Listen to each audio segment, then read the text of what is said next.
We provide you the platform to turn your dreams into reality. Give wings to your aspirations with KR Mangalam University. नमस्कार, आप देख रहे हैं news nation. आपके साथ में लक्ष्मी उपाध्याय। शुरुआत बड़ी खबर से कर रहे हैं। धराली में तबाही के बाद की सैटेलाइट तस्वीरें सामने आई हैं।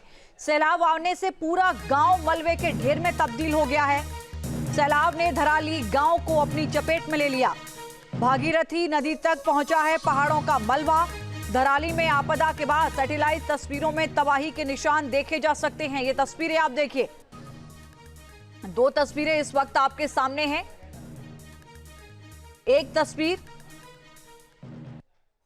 जो पहली तस्वीर इस वक्त आप देख रहे हैं, बादल फटने से पहले और बाद के किस तरीके से यहां पर हालात बदलते हुए नजर आ रहे हैं। दूसरी तस्वीर में आप देखेंगे कि सब कुछ यहां पर तबाह होता हुआ नजर आ रहा है।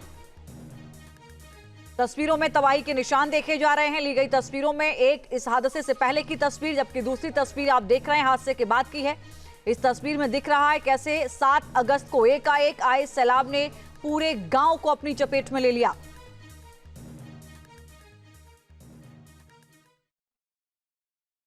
धराली में तबाही के बाद जमीन से लेकर आसमान तक सबसे बड़ा रेस्क्यू ऑपरेशन जारी है। मलबे में जिंदगी तलाश की जा रही है। वहीं धराली तक जमीन पहुंच बनाने के लिए, यानी कि जमीनी पहुंच बनाने के लिए बड़े स्तर पर कोशिश की जा रही है। बीआरओ की ओर से कहा गया है कि अगले 3 दिनों में हर्षिल तक सड़क खोलकर संपर्क बहाल कर दिया जाएगा। रिपोर्ट देखिए।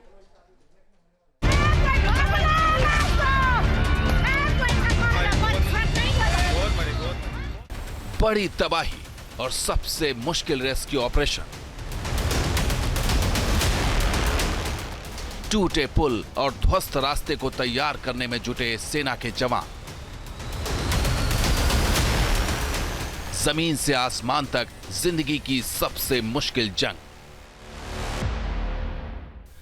मकसद है धराली में जिंदगी की तलाश। धराली के ग्राउंड जीरो पर एक्शन में है सेना के जवान। रेस्क्यू ऑपरेशन में चिनूक हेलीकॉप्टर की मदद ली जा रही है। देखिए कैसे चिनूक हेलीकॉप्टर के जरिए एक भारी भरकम जनसेट को एयरलिफ्ट कर हादसे वाली जगह पर ले जाया जा रहा है, ताकि आपदाग्रस्त इलाके में बिजली और संचार सेवा को बहाल किया जा सके। चिनूक हेलीकॉप्टर की मदद से धराली और हर्षिल से लोगों को एयरलिफ्ट किया जा रहा है। पुल और रास्ते टूट चुके हैं, लिहाजा धराली और हर्षिल तक आसमान से मदद पहुंचाई जा रही है। तो वहीं धराली में खीर गंगा नदी पर सेना के जवानों को अस्थायी पुल बनाने में कामयाबी मिल गई है, जिससे घायलों को सुरक्षित स्थानों पर पहुंचाया जा रहा है। रेस्क्यू ऑपरेशंस का तीसरा दिन चल रहा है। आज हमने भागीरथी नदी के ऊपर एक फुटब्रिज को एस्टैब्लिश किया है, जिससे हम सभी इंजर्ड और यात्रियों को सुरक्षित स्थान पर ले जा रहे हैं। धराली में रेस्क्यू का काम युद्ध स्तर पर चल रहा है। एक तरफ जहां घायलों की तलाश के लिए खोजी कुत्तों की मदद ली जा रही है, तो वहीं रोप के जरिए प्रभावित इलाकों में पहुंचने की जद्दोजहद जारी है। और ये जो खीर गंगा है, ये अपने उफान पे रहती है, तो आज ही उन्होंने जो है इसका हमारे लिए ब्रिज बनाया है। हमारे लिए जितने भी हमारे ग्राम सभा के जो भी बुजुर्ग हैं, पेशेंट हैं, उनको इधर उधर करने में आसानी हो रही है। धराली में अब भी बहुत सारे लोग फंसे हुए हैं, जहाँ मदद की जरूरत है। सेना, एनडीआरएफ और एसडीआरएफ के जवान न सिर्फ प्रभावित इलाकों में लोगों को मदद पहुंचा रहे हैं, बल्कि अपनों की तलाश में भटक रहे लोगों की मदद भी कर रहे हैं। एक ऐसे ही बुजुर्ग से सेना के जवानों ने सैटेलाइट फोन के जरिए उनके परिवार से बात करवाई। अरे ये वो हो गया ना, मैंने तो दुर्घटना, तो मैंने कहा बता दो हमको, गंगोत्री में है हम लोग। यहाँ गंगोत्री में ठीक ठाक हूँ। हाँ मैं ठीक हूँ। जानकारी के मुताबिक उत्तरकाशी के आपदा प्रभावित इलाके में अब भी 300 से 400 लोगों के फंसे होने की आशंका है।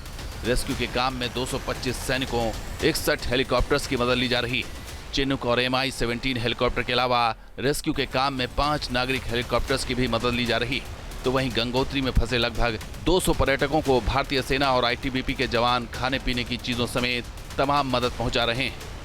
हैवी मशीनरीज को अब गंगनानी की तरफ लाया जा रहा है। आप तस्वीरें देख सकते हैं, यहाँ पर मुश्किलें हो रही हैं। इसको उतार पाना एक बड़ी चुनौती है और गंगनानी जो कि प्रभावित हुआ क्षेत्र है, वहाँ पर उसको BRO को एक पुल बनाना है, जिसको लेकर के ये मशीनरीज जो हैं इस तरह की अब पहुंचना शुरू हो चुकी हैं। तो यहाँ पे आप देखिए किस तरह से मशीनरीज को उतारा जा रहा है। और ये एक मुश्किल टास्क है क्योंकि पहाड़ी इलाका है, चारों तरफ पहाड़ियां हैं और कमज़ोर जगह है, इसलिए बहुत ही सावधानी के साथ इसको उतारा जा रहा है। ये जेसीबीज जो हैं, हैवी मशीनरीज जो हैं, उनको यहाँ पर लाया गया है। अब इससे काम तेजी से हो पाएगा। फिलहाल धराली या हर्षिल में आसमानी मदद ही मिल रही है। असली चुनौती है बंद रास्ते और ध्वस्त हो चुके पुल को दोबारा तैयार करने की, जिसमें कुछ दिनों का और समय लग सकता है। Team news nation. जहां भक्ति है हर शब्द में, कथाओं में छिपे हैं दिव्य रहस्य और ज्योतिष देता है जीवन को दिशा। धर्म से जुड़ी हर बातों को जानने के लिए हमारे चैनल स्तुति को सब्सक्राइब करें। चैनल पर जाने के लिए इस लिंक पर क्लिक करें।